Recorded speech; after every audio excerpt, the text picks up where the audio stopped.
Assalamualaikum warahmatullahi wabarakatuh. Jumpa lagi dengan Bu Desi. Kali ini kita akan belajar tema 2, subtema 2 pada mata pelajaran PPKN, IPA, dan SPDB. Langsung saja kita belajar PKN. PKN kali ini KD 3.4 tentang persatuan dan kesatuan. Di Indonesia banyak sekali suku, ras, dan budaya. Indonesia sangat kaya akan keberagaman. Namun keberagaman itu menjadi suatu kekayaan dan dapat dipersatukan dengan semboyan negara ini, yaitu Bhinneka Tunggal Ika. Maksud dari semboyan ini yaitu walaupun berbeda-beda, tetapi tetap satu. Jadi meskipun Indonesia memiliki beragam kultur budaya atau kultur diversity, kita bisa menyatukan semua itu dengan semboyan Bhinneka Tunggal Ika.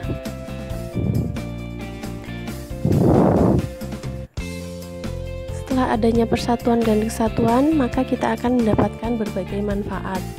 Di antaranya,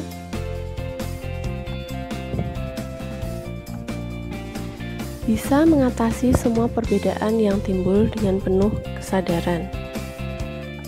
Kemudian, bangsa Indonesia lebih mudah untuk maju karena sudah bersatu, jadi bisa kompak untuk memajukan Indonesia. Kemudian pergaulan antar sesama akan lebih akrab dan rukun. Jadi karena sudah bersatu, tidak membedakan antara satu dan lainnya. Manfaat berikutnya memperkuat ketahanan nasional Indonesia. Jadi kita tidak mudah terpecah belah. Kemudian menghindari pertengkaran dan permusuhan.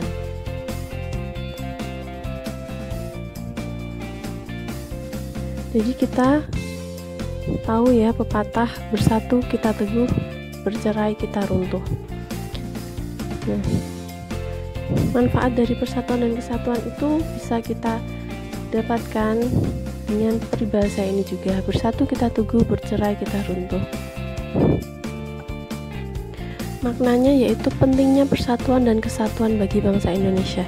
Jadi tadi itu kita harus semangat rela berkorban dalam persatuan dan kesatuan ini, maka kita akan semakin teguh, tidak mudah untuk runtuh itu. Berikutnya, ini salah satu bentuk persatuan dan kesatuan kita itu untuk mempertahankan kemerdekaan Indonesia. Nah, usaha apa yang bisa kita lakukan? Antaranya yaitu melestarikan budaya asli Indonesia. Jadi Indonesia yang kaya akan keberagaman itu memiliki banyak budaya. Nah, kita yang berada pada masa yang sudah merdeka ini, kita harus melestarikannya. Jangan sampai budaya asli Indonesia itu hilang. Banyak sekali budaya Indonesia, contohnya budaya pencaksilat itu harus kita lestarikan, karena di berbagai daerah itu juga memiliki budaya bela diri, tapi yang menjadi budaya aslinya Indonesia itu pencaksilat, itu perlu dibudidayakan, dilestarikan. Kemudian banyak lagi budaya yang lainnya, kita harus mempelajari dan melestarikannya, jangan sampai hilang. Kemudian upaya kita yaitu berkompetisi dalam meraih prestasi. Apalagi sebagai peserta didik, untuk mengisi kemerdekaan ini dan mempertahankannya, kita harus saling berkompetisi, semangat dalam meraih prestasi yang terbaik demi bangsa kita. Kemudian menggunakan produk dalam negeri. Produk dalam negeri ini banyak sekali. Nah, kita bisa menggunakannya satu persatu. Banyak juga produk dari luar negeri yang masuk ke dalam negeri. Jadi kita harus bisa memilah-milihnya agar agar produk dalam negeri ini semakin maju. Jadi kita harus menggunakannya dan cinta produk-produk dalam negeri. Kemudian menghormati antar sesama. Jadi untuk menjaga persatuan dan kesatuan tadi itu menghormati. Jika sudah menghormati, itu kita bisa mempertahankan kemerdekaan ini, mempertahankannya lebih kuat, bersemangat satu antar lainnya. Kemudian kita menaati peraturan dan tata tertib di sekolah, terutama di lingkungan pelajar. Kita harus menaati peraturan yang sudah ditentukan. Jika tidak patuh, itu maka akan menimbulkan perpecahan. Jadi harus taat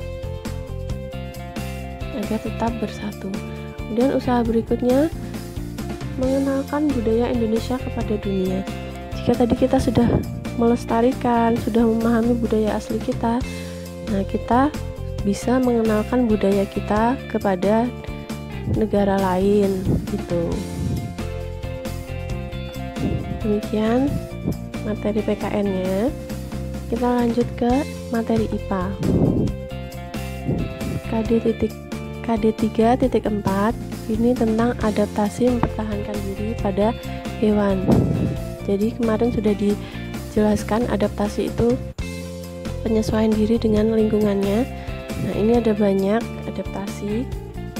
Bisa adaptasi untuk mencari makanan, ada juga yang untuk mempertahankan diri dari predator. Nah, kali ini kita akan belajar yang adaptasi mempertahankan diri pada hewan. Yang pertama ada mimikri, kemudian kamuflase, autotomi, mengeluarkan bau atau cairan tubuh, dan yang terakhir menggulungkan diri. Kita bahas satu persatu. Yang pertama ada mimikri. Mimikri yaitu cara mempertahankan diri terhadap musuh dengan cara menyerupai sesuatu secara khas, menyerupai tipe lain organisme yang ada. Jadi ada makhluk hidup, jika merasa terancam itu bisa menyerupai benda yang ada di sekitarnya, sehingga hewan ini tidak terlihat oleh musuhnya. Musuhnya itu terkelabui oleh lingkungan sekitarnya. Contoh hewannya yaitu yang pertama ada bunglon. Jadi di sini ini kalau dilihat mirip sekali ya, seperti daun semua, padahal di sini ini ada bunglon. Ini ada matanya ya, ini mata bunglon. Jadi seperti ini. Musuhnya tidak melihat kalau di situ ternyata ada bunglon karena warnanya sangat mirip dengan lingkungan sekitarnya. Jadi kalau bunglon ini itu berubah sesuai dengan tempat yang dia tinggali, yang dia hinggapi. Kemudian di sini kalau diperhatikan ini sekilas tidak nampak apa-apa ya. Tapi jika diperhatikan dengan seksama, di sini ini ada kaki-kaki panjang. Ini di dasar laut, ini adalah gurita. Gurita ini juga berubah warna itu sesuai yang dia tempeli. Kemudian hewan berikutnya ada katak pohon. Ini di gambar ini sekilas hanya nampak daun-daun kering, tapi ternyata di sini ada 3 katak, 1, 2, 3. Ini ada 3 katak pohon. Jadi ini mimikri, berubah sesuai tempat yang dia hinggapi. Kemudian berikutnya, adaptasi yang berikutnya ada kamuflase. Kalau kamuflase itu proses adaptasi yang menyamakan warna kulit dengan lingkungan sekitarnya untuk melindungi diri dari predator atau untuk mencari mangsa. Jadi kamuflase ini sejak awal memang hewannya mirip seperti itu, mirip lingkungan sekitarnya. Kemudian dia memposisikan diri sehingga pas dan tidak terlihat oleh predatornya. Kita lihat contohnya di sini ada belalang. Jadi ini di sini jika sekilas hanya nampak daun-daun panjang, tapi jika seksama di sini ada belalang. Jadi belalang ini berwarna hijau, daun-daun berwarna hijau, bentuknya panjang. Nah, ini tidak bisa berubah warna seperti mimikri tadi. Ini hanya hewannya ini harus mencari tempatnya yang sesuai mirip dengan warnanya dia. Gitu. Memang dia tempat hidupnya di sini, jadi sehingga dia menyerupai tempat hidupnya.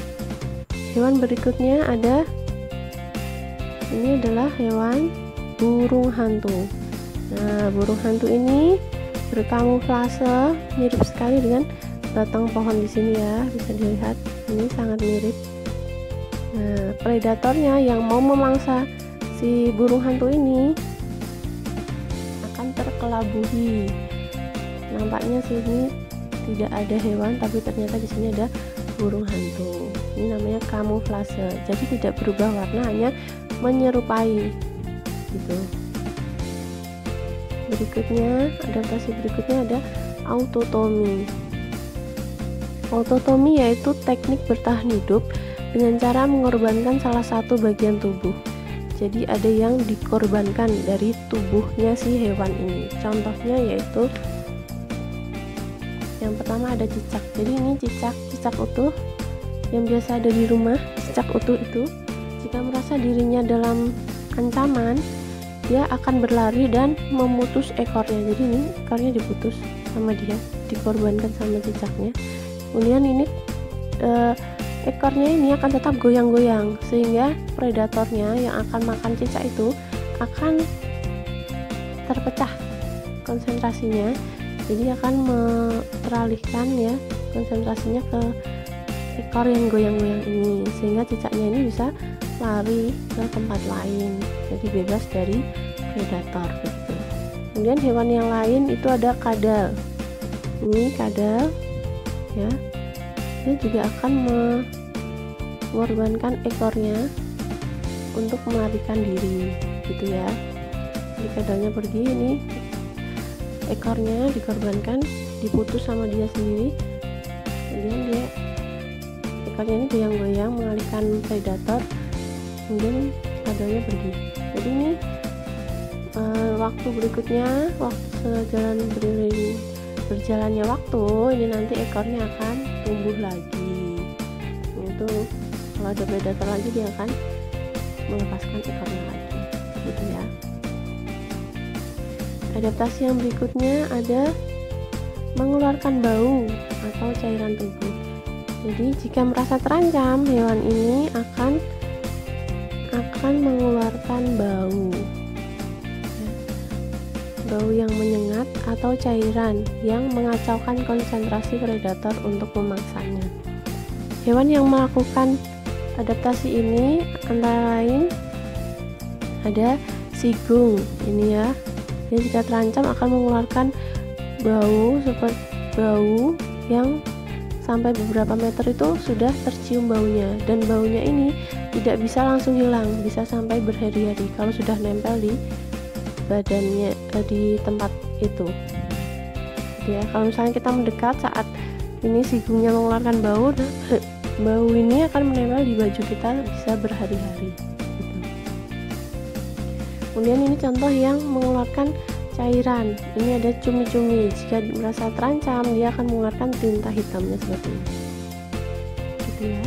Kemudian yang berikutnya menggulungkan diri, yaitu pertahanan diri dengan cara menggulungkan tubuhnya membentuk spiral. Jadi spiral kayak gini ya. Ini spiral. Contohnya di sini ada terenggiling. Ini tadinya dia panjang, lalu jika merasa terancam dia menggulungkan badannya menjadi spiral begini. Ini juga, ini lipan kaki 1000 menjadi spiral. Sekian materi IPA-nya. Kemudian kita lanjut ke SBDP KD 3.4 tentang pola lantai. Pola lantai itu adalah garis yang dilalui penari pada saat melakukan gerak tari. Dalam tarian terdapat dua pola garis pada lantai, yaitu garis lurus dan lengkung. Kemudian di samping pola lantai saat menari itu juga ada formasi. Formasi adalah susunan para penari dalam sebuah pola lantai. Kemudian seorang penari itu harus luwes agar tariannya terlihat indah. Jika suatu tarian itu merupakan tarian kelompok, maka harus kompak antara penari yang satu dan lainnya. Di sini ada contoh gambar tarian Indang Minangkabau. Nah, ini formasinya seperti ini. Ini merupakan formasi diagonal, jadi menyudut gitu ya. Berikutnya ada relief sederhana. Relief adalah seni pahat atau ukiran yang berbentuk 3 dimensi, jadi bisa dilihat dari berbagai arah. Kemudian relief sederhana itu bisa menggunakan akar ketela pohon, sabun, plastisin, dan tanah liat. Alat yang digunakan itu adalah cutter atau pisau kecil.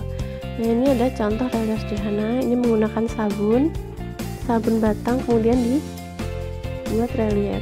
Ini relief timbul ya. Ini. Demikian materi kali ini, semoga bermanfaat. Jika ada salahnya, Bu Desi mohon maaf. Terima kasih atas perhatiannya. Wassalamualaikum warahmatullahi wabarakatuh.